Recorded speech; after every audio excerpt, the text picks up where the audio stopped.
Topic है basically benzene के reactions. आज जो हम कंटिन्यू करेंगे that is the start of the benzene reactions. तो बेंजीन जो है हमने पढ़ा था लास्ट टाइम पे, एक highly stable having a sheet of delocalized electrons at the above and below position of the sigma framework। ये लाइन समझ आ गई है? यस सर, एक सेकंड। वो जो पाई इलेक्ट्रॉनिक क्लाउड होता है ना,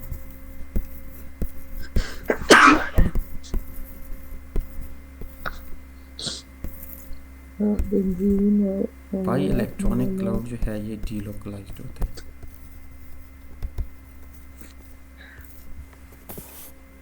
सिंपल इस बात का मतलब ये है, द पाई इलेक्ट्रॉन्स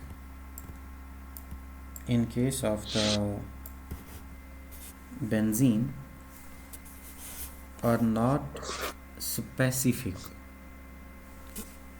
रीज़न क्या सर है? अभी तक आपने ये किया है कि पाई इलेक्ट्रॉनिक क्लाउड होता है बेंजीन में और वो डीलोकलाइज्ड होता है ना। यस, और ये हम पढ़ चुके हैं कि बेंजीन का जो पाई इलेक्ट्रॉनिक क्लाउड है, या जो तीन अल्टरनेटिवली यहाँ डबल और ट्रिपल बॉन्ड्स बन रहे हैं, सॉरी डबल और सिंगल बॉन्ड बन रहे हैं, तो इन इलेक्ट्रॉन्स की एग्जिस्टेंस की कोई फाइनल पोजीशन नहीं है। और इसी की स्टोरी हमने लास्ट टाइम पे पढ़ी भी थी कि वो केक्यूल ने दो स्ट्रक्चर्स दिए थे और तीन दीवार ने दिए थे जी। और इसकी वजह से ये जो 5 स्ट्रक्चर, जो 5 इसकी फॉर्म्स बनती हैं बेंजीन की, वो बेसिकली कैनोनिकल फॉर्म्स कहलाती हैं, या कैनोनिकल। थोड़ा सा आपको आहिस्ता जाना पड़ेगा क्योंकि मेरा ना हाथ ना थोड़ा सा से पैरालाइज सा हुआ है, तो तो मुझे थोड़ा सा मुश्किल होगी ज्यादा जल्दी लिखने में। ओके, तो हमने कहा कि फाइनल एक सेकेंड पोजीशन बस रुकिए। जो इलेक्ट्रॉन्स की है वो कांस्टेंट नहीं होती। उसको मैंने बस क्रॉस से शो किया और मैंने बताया कि 5 फॉर्म्स ऑफ द बेंजीन जो है इलेक्ट्रॉनिक क्लाउड, उसके एक्सपेक्टेड स्ट्रक्चर्स या कैनोनिकल फॉर्म्स बनती हैं, जिसमें हमने देखा कि 2 केक्यूल ने बनाए और सर 3 ये फाइनल पोजीशन और ये क्या बताया था, इलेक्ट्रॉन्स वाला क्या पॉइंट था?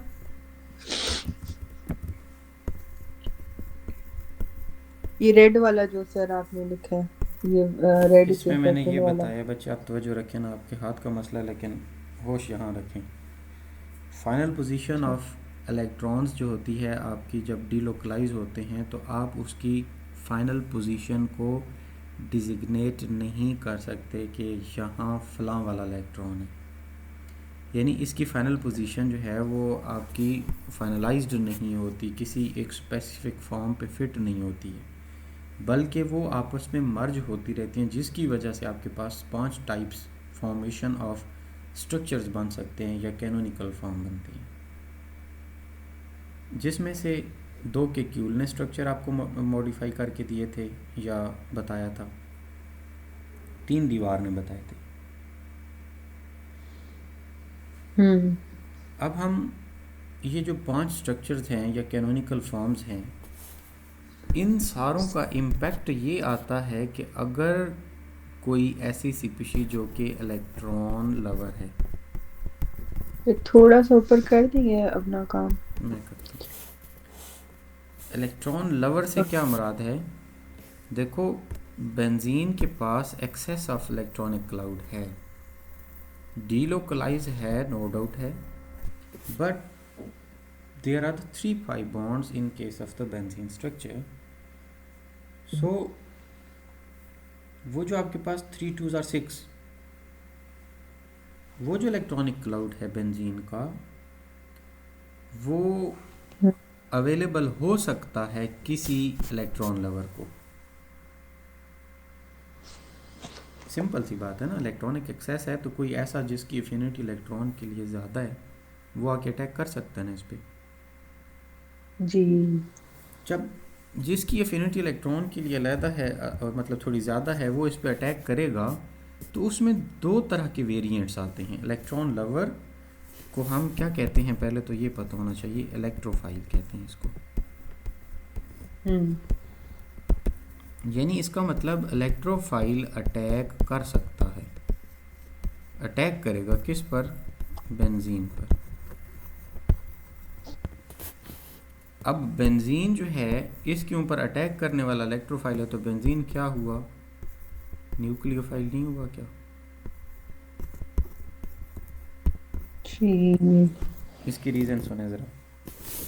बेंजीन का मॉलिक्यूल इसके पास खुद के पास नेगेटिव चार्ज है, तो benzene will show some sort of affinity or attraction toward that of the positive charge, और न्यूक्लियस पे भी पॉजिटिव होता है। तो हम हर वो स्पीशीज जो पॉजिटिव के लिए अट्रैक्शन रखती है, हम उस स्पीशीज को न्यूक्लियोफाइल कहते हैं। जो पॉजिटिव के लिए एफिनिटी रखती है उसको न्यूक्लियस पॉजिटिव न्यूक्लियोफाइल। होता है, तो अगर कोई भी ऐसी चीज़ जिसके खुद पे नेगेटिव चार्ज हो लेकिन वो पॉजिटिव के लिए अट्रैक्शन रखेगी, उसको हम न्यूक्लियोफाइल कहेंगे। देखो ना, न्यूक्लियस लवर है, पॉजिटिव चार्ज लवर है। तो इसका मतलब क्या हुआ? आपको सबसे पहले ये मैं before coming to the main topic, मैं ये टर्म्स सर ये इसलिए, देखूंगी कि नेगेटिव और पॉजिटिव की तरह एरो बना के और उसके ऊपर अट्रैक्ट लिख दूं। हाँ अब असल में ना बात सुने बेटे, कि न्यूक्लियोफाइल इटसेल्फ पॉजिटिव होता है और अफिनिटी रखता है, सॉरी इटसेल्फ नेगेटिव होता है और अफिनिटी पॉजिटिव के लिए रखेगा। इलेक्ट्रोफाइल जो ओह ओके। इलेक्ट्रॉन लवर है वो खुद पॉजिटिव है और अट्रैक्शन किसके लिए रखेगा? नेगेटिव के लिए। Yes yes yes yes. Simple है, समझ आ गया यहाँ तक? जी। तो आपको मैं जब भी इलेक्ट्रोफाइल की टर्म यूज़ करूँ तो आपको पता होना चाहिए कि मैं पॉजिटिव चार्ज की बात कर रहा हूँ।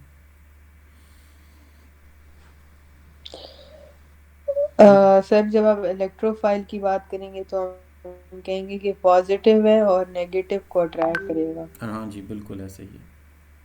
ऑन दी अदर हैंड अगर मैं और न्यूक्लियोफाइल जब आप की बात करूँगा न्यूक्लियोफाइल तो की इट बात मीन्स द करेंगे तो मॉलिक्यूल कहेंगे इज, कि नेगेटिव है अट्रैक्ट करेगा हाँ जी पॉजिटिव को। बिल्कुल बिल्कुल ऐसा ही पैटर्न है। बात समझ आ गई? मैंने लिख लिया है।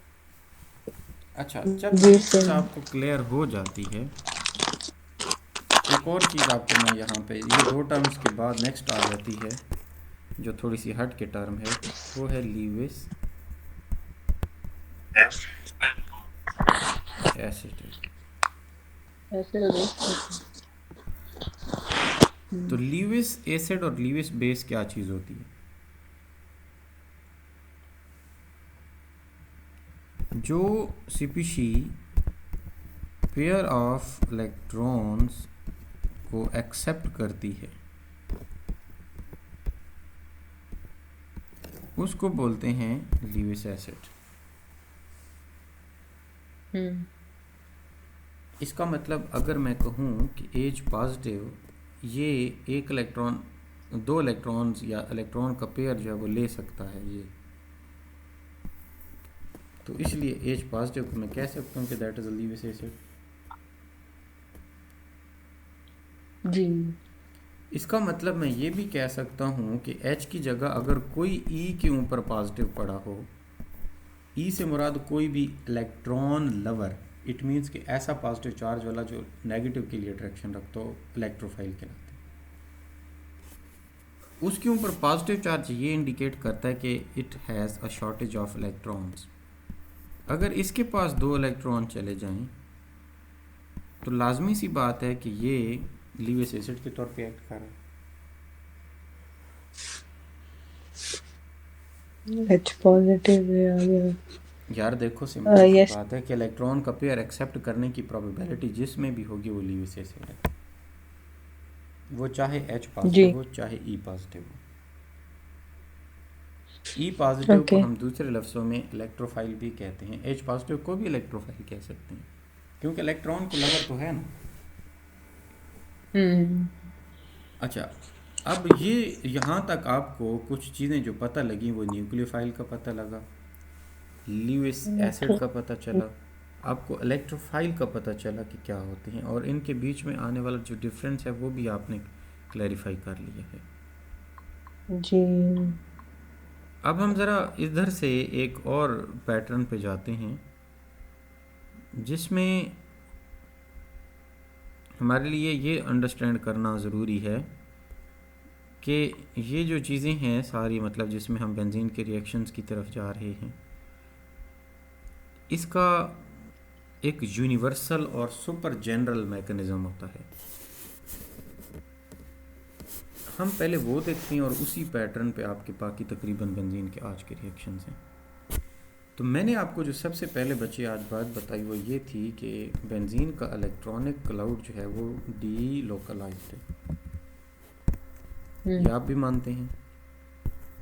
जी। अब जब डी लोकलाइज का मतलब क्या है कि मैं इधर एक शेप बना देता हूँ, एक दो, ये दो लोग हैं, दो इधर हैं,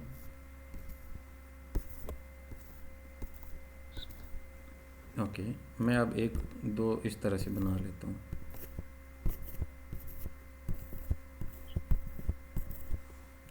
अब ये दो ग्रीन वाले हैं, ये चार ब्लू उस वाले हैं, रेडिश वाले। अगर ये स्पीड से मूव करना शुरू कर दें एक सर्कल के अंदर यूं, तो हाई चांसेस हैं कि आप इन चारों के बीच कोई डिफरेंस ना कर सको। इसका मतलब ये हुआ कि these four are the delocalise in nature, जिसमें आप उसको स्पेसिफाई नहीं कर सकते,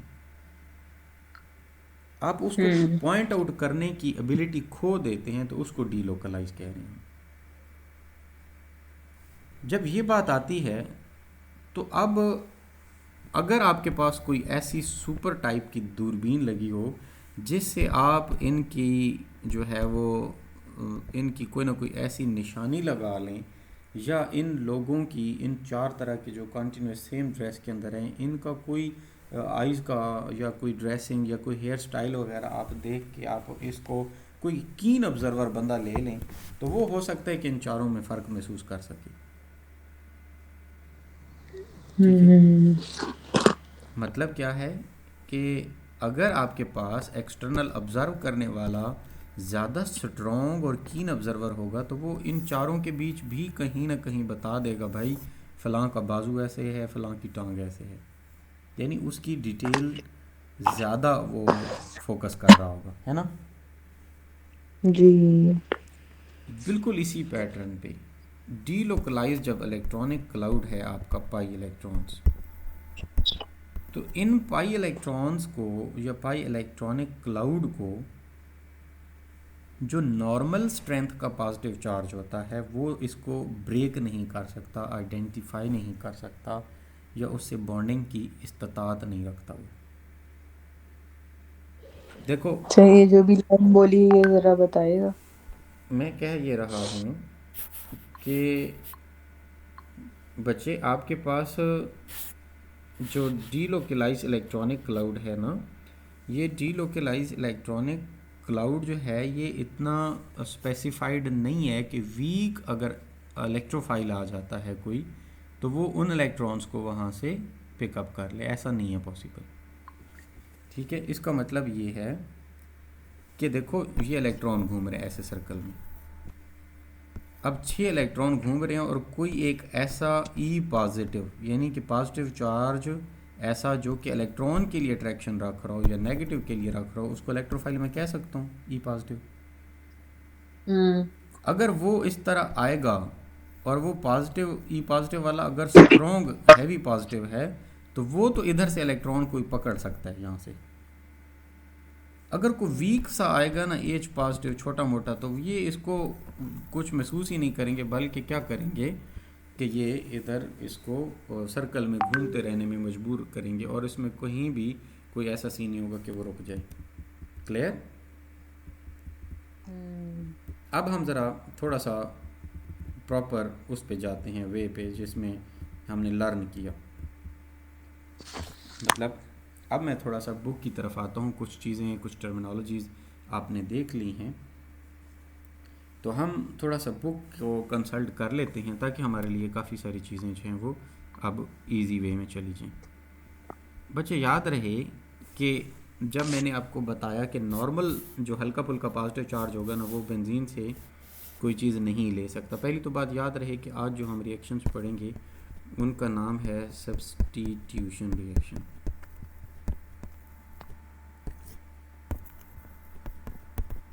बेंजीन के सब्स्टिट्यूशन रिएक्शंस हैं, और सबसे जो पहला जनरल मैकेनिज़्म है, इसको हम बोलेंगे मैकेनिज़्म ऑफ इलेक्ट्रोफिलिक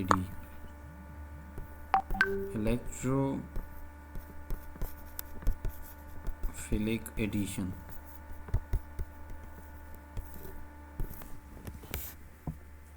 इसका क्या मतलब है बेटे कि आपके पास ये बेंजीन का रिंग पड़ा हुआ है, ये इधर डबल है, इधर डबल है और इधर डबल बॉन्ड है।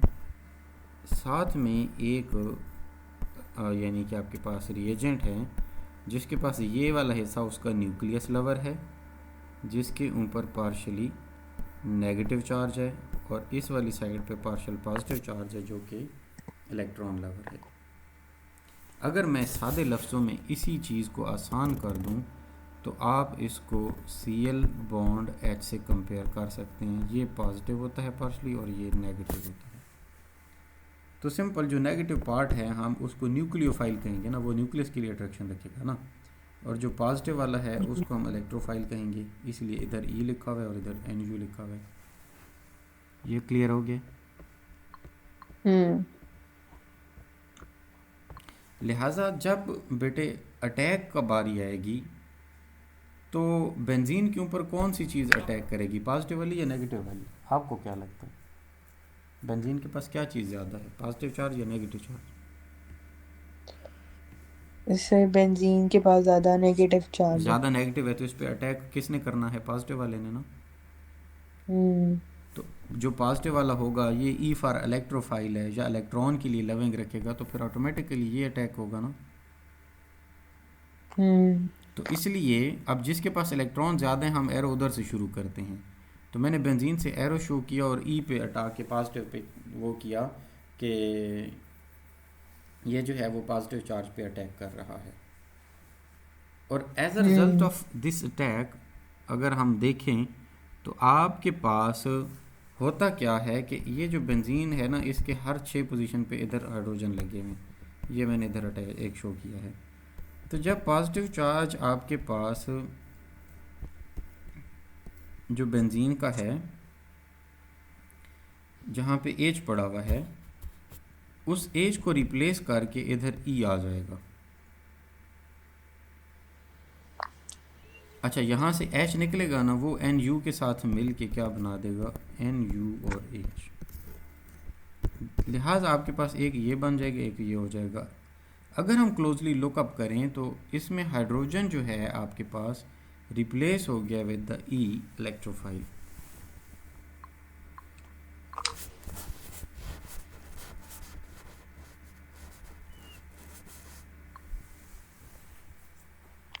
और बात समझ आई है कि कोई नहीं है? Yes sir. क्या किया हमने, सिंपल C6H6 होता है, उसमें हमने सिर्फ एक जगह पे H शो कराया है, बाकी जगह पे भी H लगे हुए। होता क्या है कि यहाँ से बेंजीन के पास जो एक्सेस ऑफ इलेक्ट्रॉन्स हैं वो न्यूक्लियस या पॉजिटिव चार्ज लवर हैं, इसलिए उन्होंने पॉजिटिव चार्ज ऑफ इलेक्ट्रोफाइल पर अटैक किया है, और ई जो है वो चिपक गया, इधर रिप्लेस हो गया। अब कैसे कैसे स्टेप्स में ये प्रोसेस हो रहा है हम उसको वन ऑन वन देखते हैं। याद रहे कि ये प्रोसेस ऐसे डायरेक्ट नहीं होता। इस प्रोसेस को कैरी आउट करने के लिए आपको Fe(x3) जो है वो एक मॉलिक्यूल कहें या फेरस का हैलाइड जो है वो डालना पड़ता है एज अ रिएजेंट। अब बेटे हम इसके ना, ये तो था एक रिएक्शन, हम इसके मैकेनिज़्म की तरफ अगर आएँ तो सबसे पहले तो भाई ऐसा होता है कि Fe प्लस जो है आपके पास वो होता है X2 यानी कि Cl2 Br2 जो भी होंगे, इसके 3 मॉलिक्यूल्स होते हैं, इसके 2 होते हैं, और as a result of this reaction 2 molecules of FeX3 जो है ये बन जाते हैं।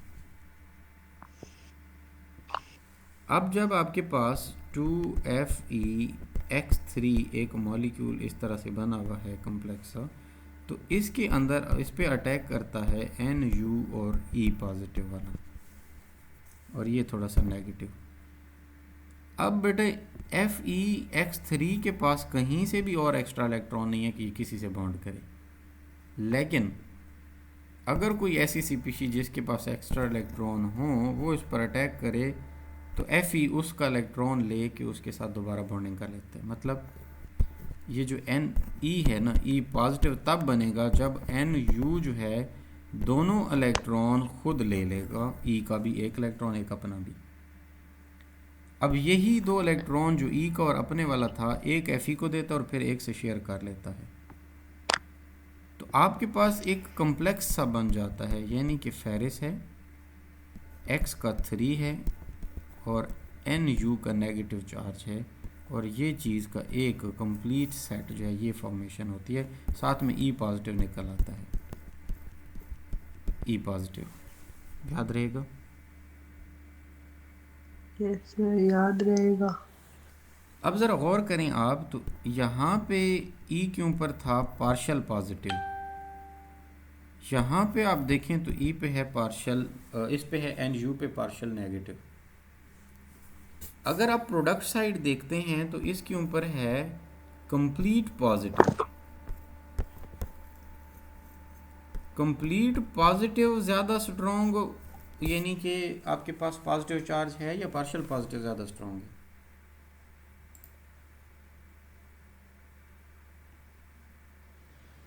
बताएं जी। सर नेगेटिव वाला। सदके जाऊं मेरा पुत्र, क्या बात है। मैं भाई पूछ रहा हूँ 2 पॉजिटिव चार्जेस में से, one is partial positive, one is complete positive, which have the strong affinity for the electrons, complete positive one or the partial positive one?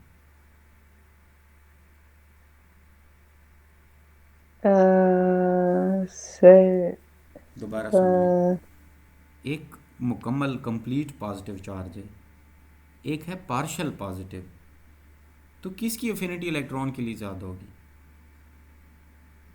Complete positive. Of course complete की यार, वो पूरा पूरा complete उसके ऊपर, और पार्शियल का मतलब है थोड़ा सा स्लाइटली पॉजिटिव है। तो भाई बेंजीन के इलेक्ट्रॉनों को पकड़ने के लिए एक हैवी पॉजिटिव चार्ज कंप्लीट वाला जो है वो चाहिए, तब वो जाके अटैक करता है। दूसरे लफ्ज़ों में मेरा कहने का मतलब ये है, ये जो बेंजीन के हमने 3 अल्टरनेटिव बॉन्ड बनाए, जब ये ऐसे रोटेट करते हैं तो जब ये E पॉजिटिव इनके ऊपर हम अटैक करवाते हैं ना, तो फिर E पॉजिटिव के लिए ये को थोड़ा बहुत रिएक्शन दे के शो कराते हैं, और फिर उसमें E पॉजिटिव पे पहले ये अटैक करते हैं, यानी तो फिर क्या होता है आपके पास ये ऐसे बॉन्ड हो जाता है, यहाँ और यहाँ वाला बॉन्ड उसी तरह रहता है। ये वाला जो बॉन्ड हमने इधर बनाया है ना, यहाँ पे पाई वाला, ये पहले इस कार्बन की तरफ टूटता है, तो आपके पास इस कार्बन के ऊपर नेगेटिव चार्ज और इधर Hb अपना इसके साथ चिपका हुआ है, ठीक है, और यहाँ पे जो इधर है ना इसके ऊपर पॉजिटिव चार्ज आ जाता है। क्यों? क्योंकि ये वाला बॉन्ड इधर शिफ्ट होके टूटा है, यानी जो पाई था। ये पहला स्टेप है, और यहाँ पे इसी जगह पर आपके साथ E नेगेटिव वाली जगह पर H पॉजिटिव लग जाएगा और इसका ख़त्म हो जाएगा। ये याद रहेगा या नहीं? यस सर याद रहेगा।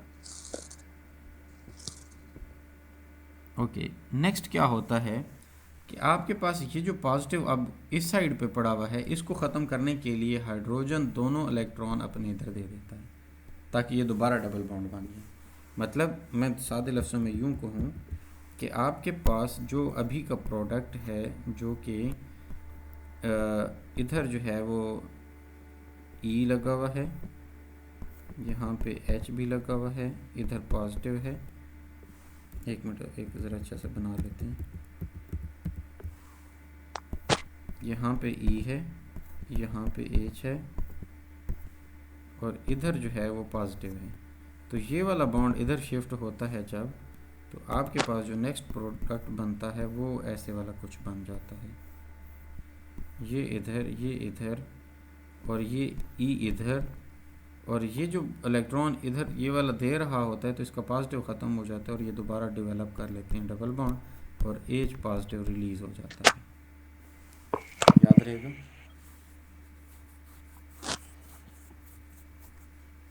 हेलो, मेरी आवाज़ आ रही है? यस सर, आवाज़ आ रही है। ओके, तो ये जो है ना आपके पास जो चीज़ बन गई, अब अगर ये स्टेप 1 था और ये स्टेप 2 है, तो दो स्टेप्स के अंदर आपके पास बेंजीन का मॉलिक्यूल जो है वो सब्स्टिट्यूट हो गया है, यानी हाइड्रोजन के बदले उसने ई को लगा लिया है। मेरी बात समझ में आ गई है? अब इसमें जब यहाँ पर एच ने छोड़ा तो एक्चुअली क्या हुआ था कि इधर एन यू जो नेगेटिव वाला था ना, वो एच के ऊपर अटैक करेगा और वहाँ से एच निकलेगा, तो दोनों इलेक्ट्रॉन इधर आए थे और फिर ये तो नॉर्मल बन गया था। ये जो एच था ये एन यू के साथ बॉन्ड बना लेगा और यूँ आपके पास ये एक कंप्लीट जो है वो न्यूट्रल प्रोडक्ट की फॉर्म में चला जाएगा। बेसिकली अगर हम इस पूरे सेटअप को, इस बेंजीन की रिएक्टिविटी के मयार को अगर हम क्लासीफाई करें बेटे इसके स्टेप्स में, तो सबसे पहले अगर आप पहले इधर से देखें, ये देखें इसमें फेरिस आ रहा है और X2 के ऊपर जनरेट कर रहा है और FeX3 बन रहा है। फिर यहाँ से हमारे पास स्ट्रॉन्ग न्यूक्लियोफाइल और सॉरी इलेक्ट्रोफाइल जो इलेक्ट्रॉन लवर है वो जनरेट हुआ है, पहला स्टेप। तो भाई आपके पास जो सबसे पहला स्टेप होगा फॉर्मेशन ऑफ स्ट्रॉन्ग, आप उसको ना अगर 3 क्लासेस में डिवाइड करो तो आप लिखोगे फॉर्मेशन ऑफ स्ट्रॉन्ग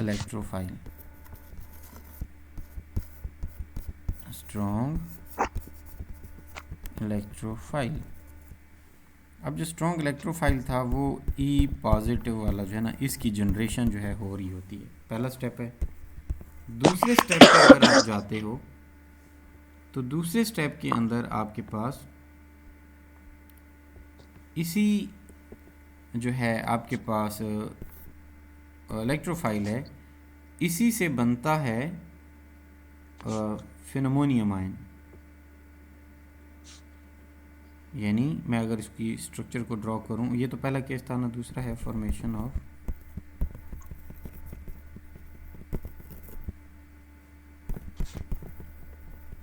फिनोमोनियम आयन। और ये कौन सा होता है? ये वाला बेटे जो मैंने आपको अभी थोड़ी देर पहले बना के भी दिखाया, इस साइड पॉजिटिव, इधर ई लग गया है और इधर एच लगा हुआ है, इसको फिनोमोनियम आयन कहते हैं। और थर्ड नंबर पे मैं अगर कहूँ तो रीजनरेशन हो जाती है किसकी? Regeneration of catalyst. यानी कौन सा कैटलिस्ट भाई? वो जो आपके पास FeX3 वाला था और NU वाला, तो इस केस में ये जो आपके पास था ना इधर FeX3, ये दोबारा बन जाता है। तो वो उसका तरीक़ाकार जो है वो भी बिल्कुल उसी तरीके से जो मैंने बताया, ये वाला यहाँ पे NU जो है ना अटैक करता है H से, तो अब HNU जो है वो एक नई चीज़ दोबारा रीजनरेट हो के आ गई है यहाँ पे। तो that's actually the addition of क्या कहते हैं, कैटलिस्ट जो है वो क्या करता है कि वो रीजनरेट कर देता है, आपका कैटलिस्ट जो है वो रीजनरेट कर हो जाता है। तो अब बेटा जब हम प्रैक्टिकल सिचुएशन के अंदर इसी मॉलिक्यूल और जो है ना इसी मैकेनिज़्म को कंटिन्यू करते हैं, तो आपके पास डिफरेंट सिनेरियोज आते हैं। सबसे पहला जो सिनेरियो है ना वो है नाइट्रेशन। अब बेंजीन नाइट्रेशन का क्या मतलब होता है? NO2 ग्रुप को ऐड करना बेंजीन के अंदर, ये नाइट्रेशन है। अब नाइट्रेशन अकेले नहीं होती, HO इधर S ऊपर डबल बॉन्ड, इधर डबल बॉन्ड O, इधर O और इधर H, ये H2SO4 है। ये क्या है? H2SO4। फिर एक है HO इधर बॉन्ड, इधर N double bond O double bond O, HNO3, ये है नाइट्रिक एसिड HNO3। इन दोनों का आपस में रिएक्शन करवाया जाता है। क्या होता है? ये H देता है, ये OH देता है। आपके पास जो नेक्स्ट चीज़ बनती है प्रोडक्ट की फॉर्मेशन में, वहाँ पे एक आपके पास तो यहाँ से पता लगा कि वाटर निकलेगा मॉलिक्यूल, दूसरा एक NO2 यहाँ से निकलेगा, अगर मैं कहूँ तो NO2 का पॉजिटिव, प्लस आपके पास ये वाली चीज़ HSO4 नेगेटिव, HSO4 नेगेटिव, ये चीज़ जो है वो आपके पास बनेगी। जब नाइट्रिक एसिड और सल्फ्यूरिक एसिड को मिलाया तो ये बनेगा। अब हम जिस चीज़ के लिए डिज़ायर्ड हैं वो आपके पास नाइट्रो ग्रुप है कि नाइट्रो की addition, that's called the nitration. तो भाई नाइट्रो ग्रुप NO2 की जो एडिशन है वो, अब NO2 ये पहला स्टेप तो हो गया आपका। अब इसमें आपने एक तरह से रीजनरेट कर लिया है। अब है जी NO2 का अटैक। तो नाइट्रेशन के लिए ये आपके पास बेंजीन है, ये बेंजीन का इधर एक हाइड्रोजन हर एक जगह पे होता है, लेकिन हम सिर्फ इधर H नज़र आ रहा है आपको, और यहाँ से हम NO2 पॉजिटिव लगा रहे हैं। NO2 पॉजिटिव पे अटैक होगा स्टेप 1 के अंदर, ये और ये बॉन्ड उसी तरह रहेंगे, यहाँ पॉजिटिव, यहाँ पर NO2 लग गया और इधर H लग गया। इसके बाद क्या होता है कि वही जो प्रोडक्ट होता है पिछले वाला, यहाँ के बाद ये वाला पॉजिटिव और इधर H है, इधर NO2 है। अब ये वाला जो H है ना, वो इस साइड पे आकर अपना बॉन्ड दे के अटैक करवा लेता है अपनी तरह से। अब यहाँ पे कौन सी चीज़ है जो H लेती है? अगर आप थोड़ा सा ऊपर इस रिएक्शन में देखें तो HSO4 आपके पास पड़ा हुआ था। तो ये HSO4 जो है क्या करता है, इधर से नेगेटिव वाला है ये, तो इधर से एक H को उठाता है, तो आपके पास जो चीज़ नेक्स्ट प्रोडक्ट में जाती है वो दोबारा बेंजीन बन जाती है उसी तरह अंदर, और यहाँ पे NO2 लगा लेता है बंदा, और साथ में आपके पास H2SO4 जो है ये रीजनरेट हो जाता है। बच्चे ये समझ आ कि नहीं आया? यस सर, समझाए। और पढ़ना है या कैसी है? सर आपकी मर्जी है। बच्चे मैं पढ़ा देता हूँ, लेकिन अगर आपको एब्जॉर्ब हो रहा है तो फिर पढ़ते हैं। ऐसे मैंने कुछ थोपना नहीं है आप पे, आप लर्न भी करें प्लीज़। ऐसे बिल्कुल कोई सिचुएशन नहीं है, मुश्किल नहीं है, तरीक़ाकार बिल्कुल एक जैसा है। हम साथ में अभी हमने नाइट्रेशन किया ना, हम एक सल्फोनेशन को भी कंटिन्यू करते हैं। मैं नेक्स्ट पेज पे जाता हूँ, ठीक है। एक तो सल्फोनेशन 2-4 और भी कर लेते हैं। तो अभी आपके पास जो 2 है सर रिएक्शन, वैसे आप सुबह के टाइम क्लास नहीं रख सकते? लाइक सुबह के टाइम मतलब जिस टाइम भी बता दें, मतलब आप कहना, मैं तो जागूंगी। जो सल्फोनेशन का रिएक्शन है ना, ये बुक में थोड़ा सा चेंज होगा, लेकिन मैं आपको आसान तरीका अगर मैं बताऊं तो आपने उसको फॉलो करना है, ठीक है। और सल्फोनेशन हो या आपके पास मतलब नाइट्रेशन हो, जाहिर है इन दोनों रिएक्शंस में आपको बच्चे एक कंपाउंड होता है जिसका एक प्रोडक्ट आपको बेसिकली यूज़ करना होता है। आप यूँ करें, सल्फोनेशन में H, उधर O, इधर S, double bond O, double bond O, bond OH, आप ये ले लें, दोबारा से इसी सल्फ्यूरिक एसिड को ले लें। याद रहे नाइट्रेशन के लिए साथ नाइट्रिक एसिड लेते हैं, सल्फोनेशन के लिए दोनों मॉलिक्यूल H2SO4 के होते हैं। अब एक OH देगा तो दूसरा H देगा, एक तो H2O निकला as a product,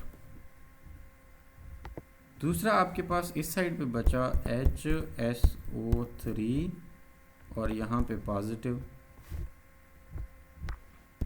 plus next जो चीज़ बनी वो HSO4 और नेगेटिव। अब मुझे बताएं बेंजीन पे किसने अटैक करना है, HSO3 नेगेटिव, HSO3 पॉजिटिव वाले ने या HSO4 नेगेटिव ने? सर पॉजिटिव ने। एग्जैक्टली तो आपके पास ये वही बेंजीन पड़ी हुई है उसी तरीके से बच्चा। अब ये दूसरा लेक्चर मैं कर रहा हूँ, same to same copy paste है, SO3 पॉजिटिव, अब यहाँ पे है HB, तो आप इस पे इधर से एरो बना के इस पे आएंगे, फिर आप कहेंगे जी कि आपके पास इस जगह पर ये बेंजीन अटैच हुआ है। कैसे हुआ है इसको देखें आप, ये इधर डबल बॉन्ड उसी तरह यहाँ पे पॉजिटिव आ गया, इधर हाइड्रोजन था और यहाँ पे आपके पास SO3 और इधर H लगा हुआ है। अब क्या होता है, ये तो पहला स्टेप था, HSO4 नेगेटिव पड़ा है, तो आप क्या करेंगे, यूं ऐसे दो जगहों पे, इधर पॉजिटिव उसी तरह रहने दें, इधर आपके पास H पॉजिटिव और SO3H ये जो है वो आपके पास लगे पड़े हैं। अब इनके ऊपर HSO4 आता है नेगेटिव, जो कि इसके ऊपर H से अटैक करता है, ये बना देता है H2SO4 प्लस, अगर आप देखें तो ये वाला बॉन्ड इधर शिफ्ट हो जाएगा, यानी आपके पास यूं वाला इधर इधर इधर ये तीन बॉन्ड्स हैं और इधर आ जाएगा SO3H। ये तो आपका ये वाला मॉलिक्यूल लगा हुआ था जो मतलब बगैर उसके एक, यहाँ पे जो HSO4 था ना नेगेटिव, इसके ऊपर H2SO4 बना दी। आप अगर देखें तो HSO3 को आपने इधर लगा लिया, इसको कहते हैं सल्फोनेशन, याद रहेगा। Yes sir. और अगर मैं कहूँ कि आपको बेंजीन को यूज़ करते हुए आपने क्या कहते हैं कि हेलोजेंस को भी ऐड करना है, तो मुझे बताएं हेलोजन जब आप ऐड करेंगे तो ऐसे नहीं होगा क्या, FeX3 प्लस कोई सा भी हेलोजन है X2, या मैं उसको सादे लफ्ज़ों में यूं बना दूं X बॉन्ड X, तो लाजमी सी बात है ना कि ये किसी एक पार्शल पॉजिटिव है और एक पार्शल नेगेटिव है, तो नेगेटिव वाला इसके साथ चिपक के FeX4 बनाता होगा और साथ में ये पॉजिटिव वाला X पॉजिटिव के तौर पर जिसमें Cl पॉजिटिव Br पॉजिटिव ये निकल सकते हैं। फिर क्या होता होगा, फिर वही बेंजीन है यार, ये इस अटैक करेगा किसके ऊपर, Br पॉजिटिव के ऊपर यूँ, और फिर इसके बाद ये आपके पास इस फॉर्मेशन में चला जाएगा और यहाँ पे आपके पास Br लग जाएगा, इधर H भी है, और फिर एट दी एंड नेक्स्ट क्या होगा, यानी कि अगर हम कहें यहाँ पे डबल बॉन्ड के बाद इधर ट्रिपल अभी नहीं बनाना, आप यहाँ पे पॉजिटिव बनाएं और यहाँ पे Br, ये H और ये Br, इनमें से आपका जो मॉलिक्यूल FeX4 था नेगेटिव वाला, वो क्या करता है, अटैक करके H पॉजिटिव को निकाल लेता है और ये वाला बॉन्ड इधर शिफ्ट, तो क्या हुआ आपके पास बेंजीन में ये दोबारा बन गया, ये उसी तरह रहेंगे और साथ में इधर एक Br प्लस FeX3 ये है और साथ में ये H और एक इधर से HX एक अलग बन जाएगा, याद रहेगा। Yes sir. आज यहाँ तक काफ़ी है, हम कल इसके साइड रिएक्शन ऑफ बेंजीन जो है वो देखेंगे।